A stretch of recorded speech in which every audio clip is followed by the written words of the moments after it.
آ رہی ہے وَمَن يَتَّقِ اللَّهَ يَجْعَلْ لَهُ مَخْرَجًا، جو شخص اللہ کا تقوی اختیار کرے گا اللہ اس کے لیے راستہ پیدا کر دے گا۔ جہاں بالکل نظر نہیں آئے گا کہ کوئی راستہ، اللہ راستہ پیدا کر دے گا۔ بالکل نظر نہیں آ رہا تھا موسیٰ کے ساتھیوں کو کہ اب کیسے بچیں گے، پیچھے لشکر آگے آگے سمندر ہے، اللہ نے راستہ پیدا کیا۔ خود حضرت ابو بکر کا جو حال ہو گیا تھا کہ حضور اگر انہوں نے ذرا بھی دیکھ لیا نیچے اپنے قدموں کی طرف بھی نگاہ ڈالی تو ہم نظر آ جائیں گے، آپ نے فرمایا لا تحزن ان اللہ معنا، راستہ نکالتا اللہ۔ پھر حضور گئے طائف، لیکن وہاں سے خالی ہاتھ آئے۔ مدینے میں اللہ نے خود ہی کھڑکی کھول دی، 6 آدمی ایمان لے آئے، آپ گئے ہی نہیں اور وہاں انقلاب بھی آ گیا۔ عظیم، اس اعتبار سے اللہ مخرج پیدا کرتا ہے۔ تم صحیح طریقے پر چلتے رہو، تقوی اختیار کرو، صحیح راستے پر جد و جہد کرو، یہ کام اللہ پر چھوڑو۔ کب اسے منظور ہے اس کا کامیاب ہونا؟ جب ہوگا وہ راستہ ایسا کھول دے گا کہ تمہیں گمان بھی نہیں ہوگا۔ وَيَرْزُقْهُ مِنْ حَيْثُ لَا يَحْتَسِبُ، اور اسے رزق دے گا وہاں سے جہاں سے اسے گمان بھی نہیں ہوگا۔ اقامت دین کی جد و جہد ہو، غلبہ دین کی جد و جہد ہو، اپنے آپ کو اِنَّ صَلَاتِي وَنُسُكِي وَمَحْيَايَ وَمَمَاتِي اس کا فیصلہ کرنا ہو تو سب سے بڑی رکاوٹ آتی، کھائیں گے کیا؟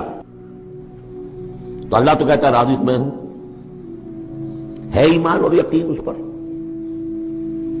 کر کے دیکھو تو صحیح، اس پر اعتماد تو کرو۔ لیکن یہ کہ اس پر اعتماد کرنا، توکل، بڑی مشکل بات ہے۔ وہ تو جتنا ایمان ہوگا اتنا ہی اعتماد ہوگا، اور گہرا ایمان ہوگا گہرا اعتماد ہوگا۔ وَمَن يَتَّقِ اللَّهَ يَجْعَلْ لَهُ مَخْرَجًا وَيَرْزُقْهُ مِنْ حَيْثُ لَا يَحْتَسِبُ وَمَن يَتَوَكَّلْ عَلَى اللَّهِ فَهُوَ حَسْبُهُ۔ یہ تو ابھی تقویٰ والے کی بات ہے کہ وہ وہاں سے رزق دے گا جہاں سے اسے ملے گا بھی نہیں، اور جس نے اللہ پر توکل کر لیا تو وہ اس کے لیے بہت کافی ہو جائے گا۔ توکل کر کے تو دیکھو، حسبہ وہ اس کے لیے کافی ہے۔ یہاں تک فرمایا ہے حدیث میں من کان فی حاجت اخیہ کان اللہ فی حاجتہ، اگر کوئی مسلمان اپنے کسی بھائی کی ضرورت پوری کرنے میں لگ رہا ہے، اپنا وقت صرف کر رہا ہے، اللہ اس کی ضرورت پوری کرنی شروع کر دیتا ہے۔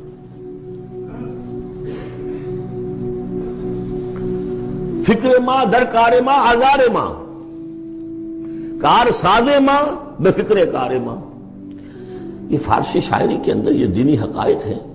کار ساز ماں بے فکر کار ماں، میرا کارساز میرے کاموں کی فکر کر رہا ہے، میں نے اپنے آپ کو اس کے کام کے لیے لگا دیا۔ وہ دنیا میں بھی ذرا سا بھی کوئی شریف انسان ہوگا، آپ اس کے ہو جائیں وہ آپ کو چھوڑ دے گا پھر کہیں؟ شرافت ہو، مروت ہو اس میں، آپ اللہ کے بن کر تو دیکھیے۔ پھر وہ کارساز ہے، کارساز ماں بے فکر کار ماں، فکر ماں در کار ماں آزار ماں۔ جب میں اپنے معاملات کی فکر خود کرتا ہوں، کوئی نہ کوئی ٹھوکر کھاتا ہوں، کوئی نہ کوئی غلطی کرتا ہوں، آزار اپنے سر کے اوپر پیدا کر لیتا ہوں۔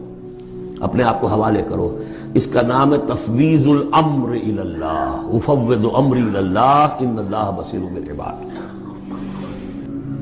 ان اللہ بالغ امرہ، اللہ تعالیٰ تو اپنا معاملہ تو پورا کر کے ہی رہتا ہے، وہ تو دین کو غالب کرنا ہی ہے۔ کون اس کے اندر نفع کما گیا، کون محروم رہ گیا، یہ ان کی قسمت ہے۔ ابو بکر اور عمر اور عثمان اور علی اور عبد الرحمن ابن عوف یہ اپنی بازی جیت گئے، ابو جہل ابو لہب محروم رہ گئے۔ یہ تو اب ان کا معاملہ ہے، اللہ تو اپنی بات پوری کرا دے گا، اور اس دنیا کے ختم ہونے سے پہلے پہلے پورے کل ارضی پر اللہ کا دین غالب ہوگا، یہ ہونا ہے۔